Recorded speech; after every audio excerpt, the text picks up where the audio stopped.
फरेब ना खाओ। बुरी सोहबतें अच्छी आदतों को बिगाड़ देती है।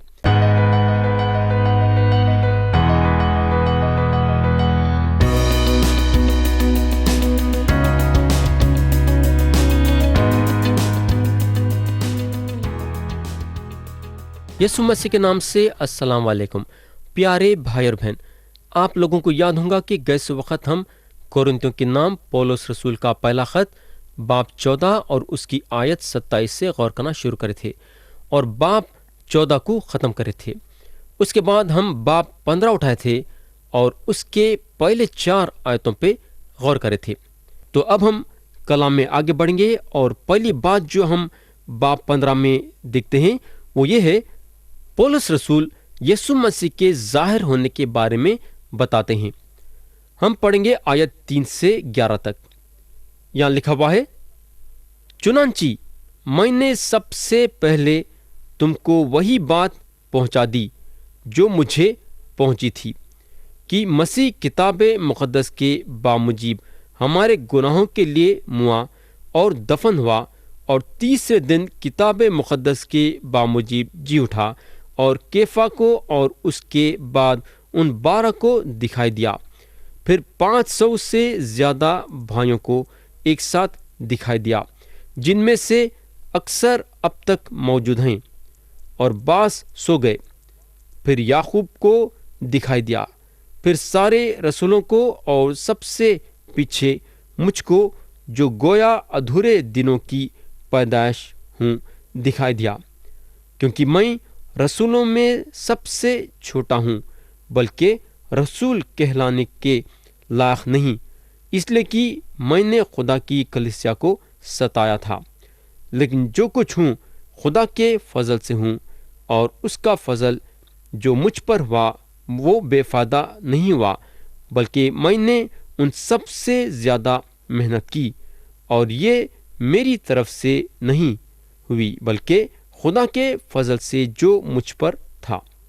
बस खा मैं हूँ खा वो हो, हम यही मनादी करते हैं और इसी पर तुम ईमान भी लाए।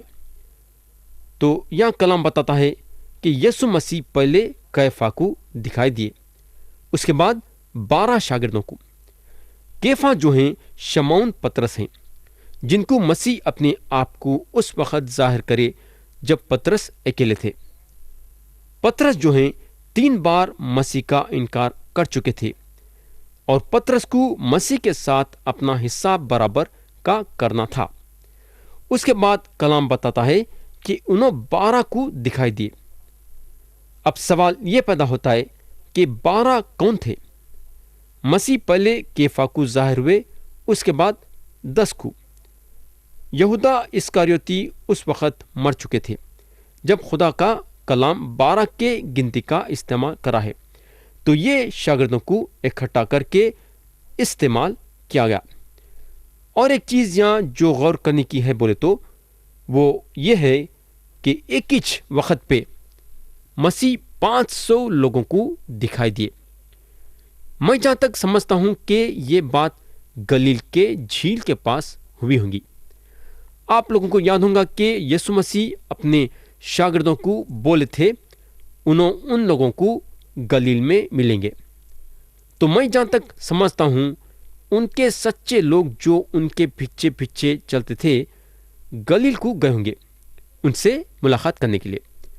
जैसा ये लोग शिमाल के तरफ बढ़ रहे थे तो शायद लोग उन लोगों से बोले होंगे, अब जब यीशु मसीह मर चुके हैं क्या आप लोग मछलियाँ पकड़ने के लिए जा रहे हैं क्या? तो उन लोग बोले होंगे कि यीशु मसीह मुर्दों में से जी उठे हैं और हम उनसे मुलाकात करने के लिए गलील को जा रहे हैं। तो 500 लोग जो मसीह के पीछे पीछे चल रहे थे उनसे मुलाकात करें।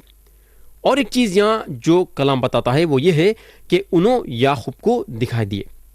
मेरे भाई और बहन, मैं आप लोगों को ये बोलना चाहूँगा कि लोग रहेंगे और हैं जो ये बोलने से पीछे नहीं हटेंगे कि यीशु मसीह मुर्दों में से नहीं जी उठे हैं। मगर यहाँ पौलुस रसूल हम सबको ये भरोसा दिलाना चाहते हैं कि यीशु मसीह के मुर्दों में से जी उठने के बाद लोग उनको देखे हैं। पहले कैफा को, यानी कि शमौन पतरस, फिर 500 लोगों को जो मसीह में ईमान रखते थे, फिर याकूब को, फिर पौलुस रसूल को। मसीह का मुर्दों में से जी उठना एक बहुत बड़ी सच्चाई है। आपका हिम्मत और हौसला टूटना नहीं चाहिए।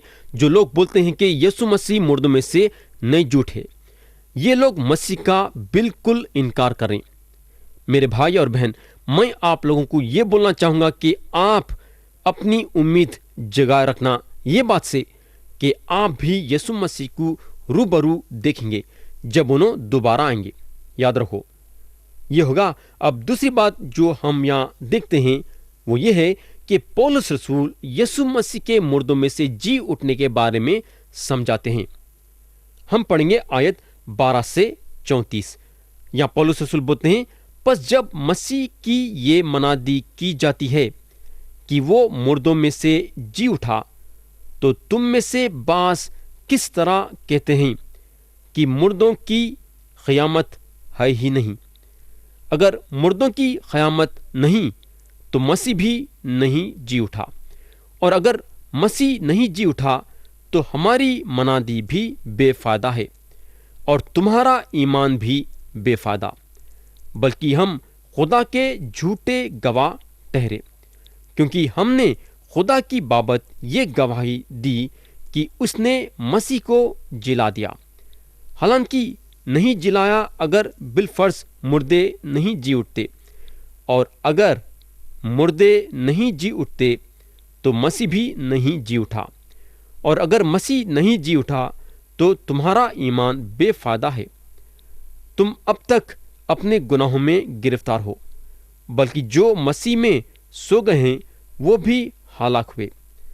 अगर हम सिर्फ इस ही जिंदगी में मसीह में उम्मीद रखते हैं तो सारे आदमियों से ज़्यादा बदनसीब हैं, लेकिन फिलवाक़ई मसीह मुर्दों में से जी उठा है, और जो सो गए हैं उनमें पहला फल हुआ, क्योंकि जब आदमी के सबब से मौत आई तो आदमी ही के सबब से मुर्दों की क़यामत भी आई।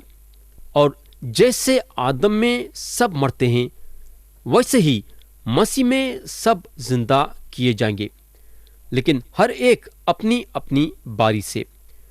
पहला फल मसीह, फिर मसीह के आने पर उसके लोग, इसके बाद आखिरत होगी।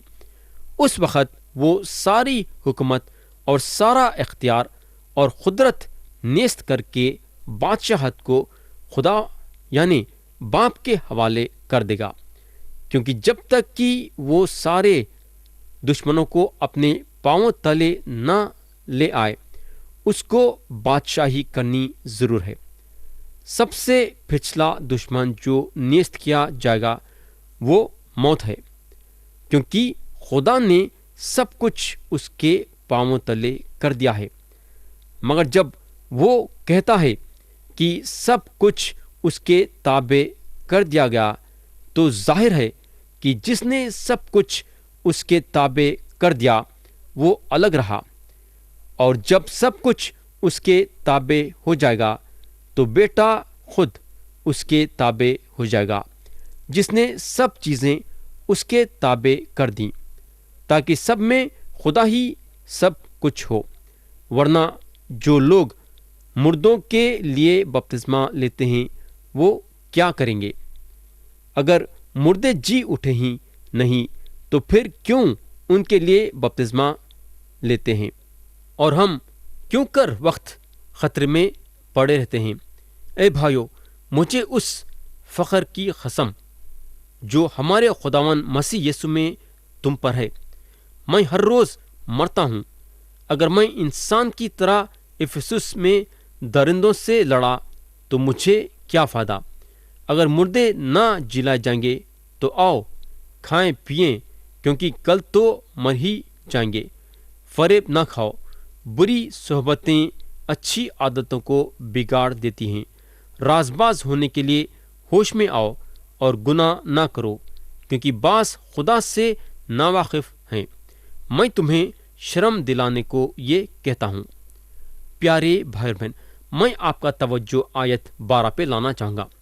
یہاں پولس بولتے ہیں پس جب مسیح کی یہ منادی کی جاتی ہے کہ وہ مردوں میں سے جی اٹھا تو تم میں سے بعض کس طرح کہتے ہیں کہ مردوں کی قیامت ہے ہی نہیں۔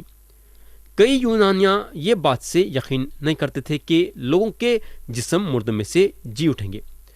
ان کا اس طریقے سے دیکھے کہ آنے والے زندگی میں تعلق صرف جان سے ہے۔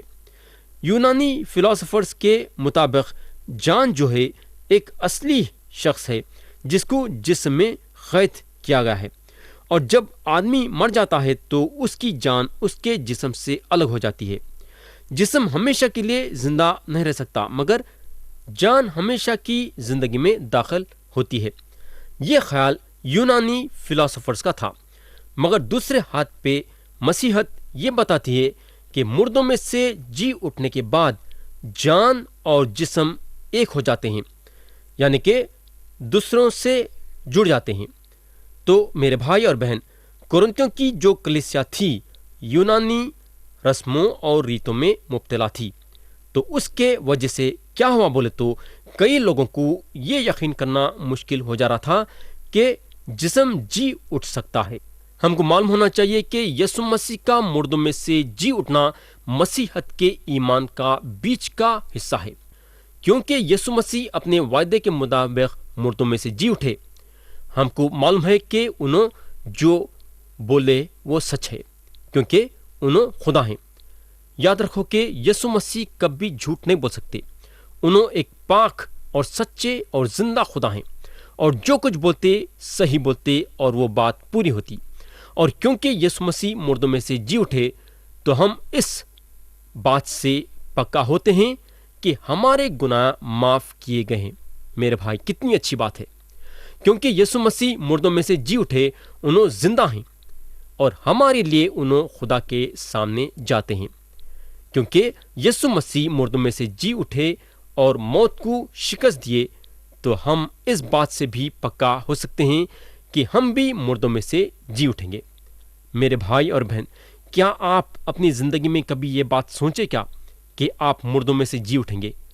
لیکن میں یقین کرتا ہوں کہ آج آپ لوگ سب خوش رہیں گے، کیونکہ مسیح کا وعدہ آپ کے ساتھ ہے کہ آپ مردوں میں سے جی اٹھیں گے۔ یہ ہوگا۔ اور ایک چیز یہاں جو غور کرنے کی ہے بولے تو وہ یہ ہے کہ یہاں کیوں پولس یہ بولتے ہیں کہ اگر ہم صرف اس ہی زندگی میں مسیح میں امید رکھتے ہیں تو سارے آدمیوں سے زیادہ بد نصیب ہیں۔ کیوں ایسا بولتے ہیں؟ میرے بھائی، پولس رسول ایسا کیوں بولتے ہیں؟ آخر اس کی وجہ کیا ہے؟ ہم کو معلوم ہونا چاہیے کہ پولس کے زمانے میں مسیحیت ایک آدمی کے زندگی میں تکلیفیں لاتی تھی، اور آج بھی یہ بات سچ ہے۔ جیسا کہ اگر ایک آدمی مسیح پہ ایمان لاتا تھا تو اس کے گھر والے اس کو گھر سے نکال دیتے تھے، اور اگر ہم آج بھی غور کریں گے تو ایسا ہو رہا ہے۔ اب گھر کے باہر آ جانا بولے تو آپ سوچ سکتے کہ اس کے ساتھ کیا ہو سکتا ہے۔ اور ایک بات یہاں یہ غور کرنے کی ہے کہ اگر یسوع مسیح مردوں میں سے نہیں جی اٹھے تھے تو ہمارے گناہ معاف نہیں ہوتے تھے اور ہم کو ہمیشہ کی زندگی نہیں ملتی تھی۔ اب میں آپ کا توجہ آیت 20 پہ لانا چاہوں گا۔ یہاں پولس بولتے ہیں، ذرا غور سے سنو، لیکن فی الواقع مسیح مردوں میں سے جی اٹھا ہے، اور جو سو گئے ہیں ان میں پہلے پھل ہوا۔ تو مسیح پہلا پھل ہے۔ پرانا عہد نامہ میں اسرائیلیاں پہلے پھل کی عید مناتے تھے، ان کے پیداوار کا پہلا حصہ خدا کے پاس لاتے تھے۔